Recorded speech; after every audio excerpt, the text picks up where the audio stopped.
Good morning, Rabbi Cooper. How are you? Thank you, Kenway. Good morning. Good to see you. Good to see you too. Today, I want you to speak about anti-Semitism, resurgence of anti-Semitism. We've been seeing it in Europe for some time now, but now it's happening in the US too. Can you share your observation and concerns, maybe? Well, thank you. Even before the coronavirus pandemic, we had a spike in violent anti-Jewish hate crimes in the United States, and specifically in the New York area, home to the largest concentration of Jewish people, actually in the world. New York's the largest Jewish city. And most of those attacks took place against people who are obviously openly Jewish. That means religious Jews, sometimes people with beards, some of the Hasidic people who dress in a way so you can tell who they are. And very disconcerting, very worrying and troubling. And when I spoke to the New York police in charge of hate crimes and asked them what has changed in the last 5 years, and all three of them said simultaneously, social media. It means the repackaging of old hate into new packages. And when you have a violent hate crime against a particular minority, so most people, thankfully, they are revolted by it. They're angered, insulted by that someone innocent would be attacked. But for those young people, especially, who are vulnerable to this kind of scapegoating, every quote-unquote successful act of violence could bring more recruits. And that is the situation that we found coming into the virus. Now, in the last 2 months, we've seen online an explosion of conspiracy theories and hatred about the virus that are targeting essentially two groups, Chinese and Asian Americans, and Jews, because they're always the default scapegoat choice historically, because people may look differently, they may talk differently, and in a time of panic and unease and uncertainty for the future, people look for simple solutions. And so at the Wiesenthal Center, for example, we've been working very closely with Asian American activists to try to counter this kind of development.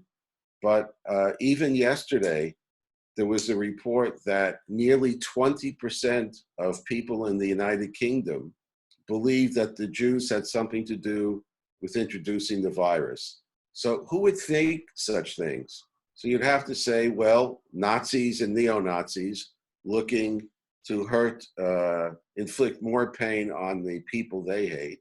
It could also be certain members of the Muslim community who, because of their hatred for the state of Israel, are also always looking to cast Jewish people, Zionists, Israel in a negative light. And what better way to try to connect and try to stereotype minorities than to take this horrible disease that doesn't have a vaccine yet and has taken so many of our loved ones. If you can succeed in connecting the fear and uncertainty we all feel with the scapegoating of a particular group, this is an area that is of concern right now, but also even a concern the day after the vaccine against the pandemic is found, because we haven't yet found a vaccine to fight the world's history's oldest virus, and that's hate. I see. We did have some incidents in Japan in the past that you know them well. I don't think we Japanese people in general have deep-seated anti-Semitism. ignorance maybe, but what do you Yes, think is the problem in Japan if people use Nazi imagery or comparing someone to Hitler? And I don't think it's that serious that you described right now, but still there are problems. And so well, what do you, right. what do you, Well, we've been struggling with this phenomenon in Japan and also more largely, broadly in Asia since the mid 1980s. And I've learned, quite a bit. Number one, that maybe the safest place for a Jewish person to walk the streets at 2:00 in the morning would be Tokyo. And that includes people like me who wear their head covered, who are openly and proudly Jewish. I have never experienced one-on-one in Japan any personal animosity because I am Jewish, any hatred.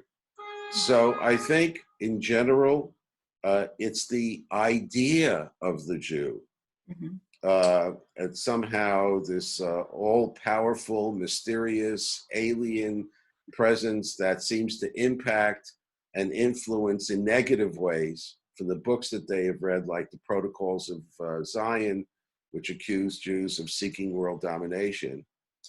Most Japanese never had, and many still never will, even meet a Jew. But when you are looking for simple answers to complex issues, I think it's safe to say that Japanese and many, many other cultures are always predisposed to looking for a conspiracy theory. And what better way of putting yourself at ease when you're looking for a quick answer to a complex issue than blaming some outside force? And very often that force is identified as a Jew. Even sometimes the people identified in these by these anti-Semites are not even themselves Jewish. So I think ignorance, by and large, is at the core. I think for some Japanese elite who maybe see their culture and nation as the top in the world, they're always looking and worried about, well, is there anyone else out there that would challenge our special and unique status? And I believe that there are. There are some among the Japanese elite who bestow a power upon the Jewish people that instills fear in them. And I think that that power is not necessarily rooted in reality, but is still part of the way in which they look at the world, the way they think, and some decisions they may make in business, in politics, in social settings. But I think the good news about Japan, certainly for me, over the many years that I visited, is I've always found, even the most difficult times, people who are understanding, who are opening, people like yourself who've helped bridge profound cultural gaps so that we can at least begin to understand what our own values are and which of them may be shared. So overcoming ignorance with exhibitions, occasionally with speeches, with meetings, with cultural exchanges, had been extremely important. I only hope that once the pandemic is over, that those kinds of exchanges will multiply. And maybe one final comment about unique Japan-US, something that I learned from former American POWs that I have met, mostly through your work. And what I found to be just incredible, people who were on the forced march of Bataan, people who were held in extreme difficult circumstances in POW camps, people who became Americans who were slave laborers.